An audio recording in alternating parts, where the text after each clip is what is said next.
lawyers in North Carolina are moving pretty quickly to do what they can to block Madison Cawthorn from being able to run for re-election due to his involvement in the January 6th riots. Now, that headline might seem a little disturbing, right? Why don't you just let the voters decide?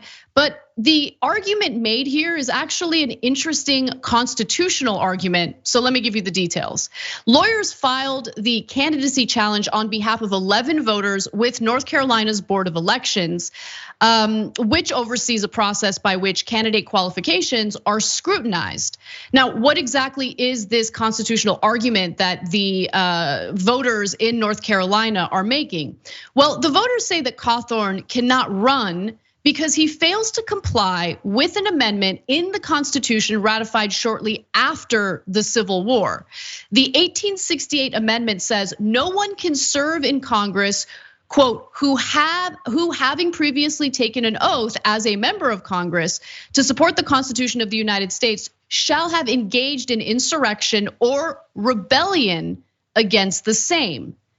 And so in the written challenge, of course, January 6th comes up. The written challenge says that the events on January 6th, quote, amounted to an insurrection, and that Cawthorn's speech at the rally supporting Donald Trump, his other comments and information he published, and information in published reports provide a reasonable suspicion or belief that he helped facilitate the insurrection and is thus disqualified. And so I think that's a really interesting argument, and I'm curious what the audience thinks about it, whether or not they should be able to do this, to move forward with this kind of challenge to Cawthorn. And I should note that Madison Cawthorn is gonna run for re-election in a redrawn district, which is even friendlier to Republican candidates.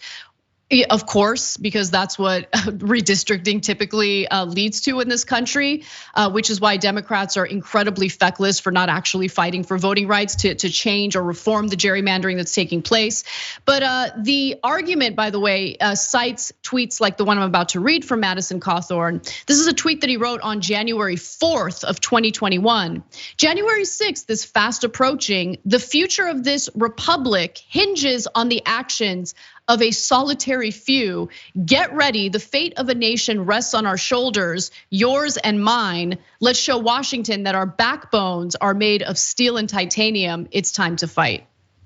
So Cenk, what do you think about this?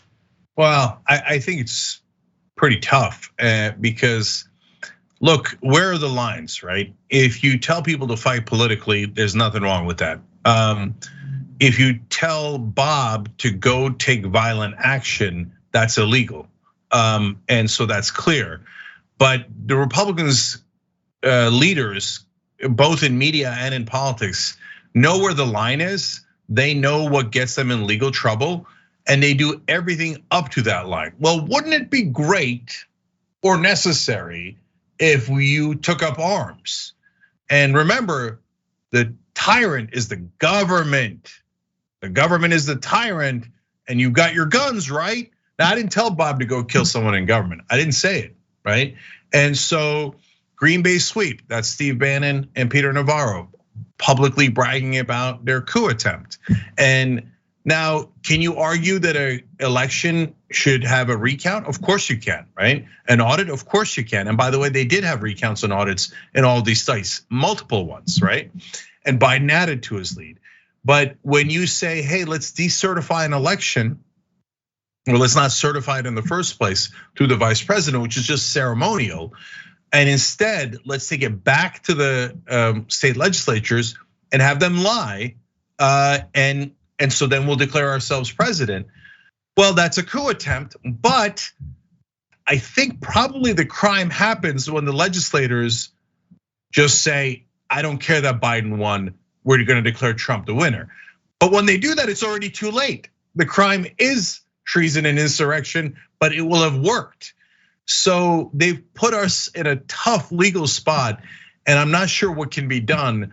But it is very scary that they continue to flirt with that, and their intent is obvious. If we don't win through democracy, screw democracy. Let's win through violence and deception. Well, that's why I'm actually supportive of this effort. I would not be supportive if I didn't know that they were gonna rely on this constitutional argument. I think that argument is fascinating, and I'm glad that they're gonna put it to the test, and let's see how it plays out. We're certainly not gonna see real consequences toward the various Republican lawmakers who aided and abetted the efforts on January 6th coming from Congress. Our congressional lawmakers, the Democratic Party, talk a big talk, but when push comes to shove, whether we're talking about like literal war criminals or people who tried to overthrow the party that actually won the 2020 election, they never actually put actions behind their words. They'll do the investigations, they'll make a big deal about it in their campaigning, but I don't expect Congress to hand down any real consequences. To go about this in a legal way, and by making a constitutional argument is an interesting one, and I am curious to see how it all plays out. But enough about me, we wanna hear from you and we wanna know what you think. So the Damage Report actually had a poll on this.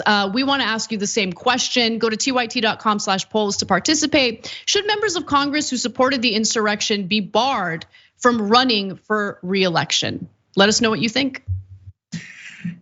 Yep, and look, I think the best solution was the one Cori Bush suggested, but as usual, the Democrats bungled it.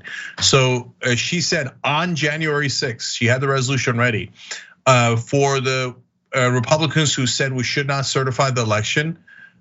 Every one of them should have been kicked out at that time. And the logic there is, hey, you guys are saying this election was fraudulent.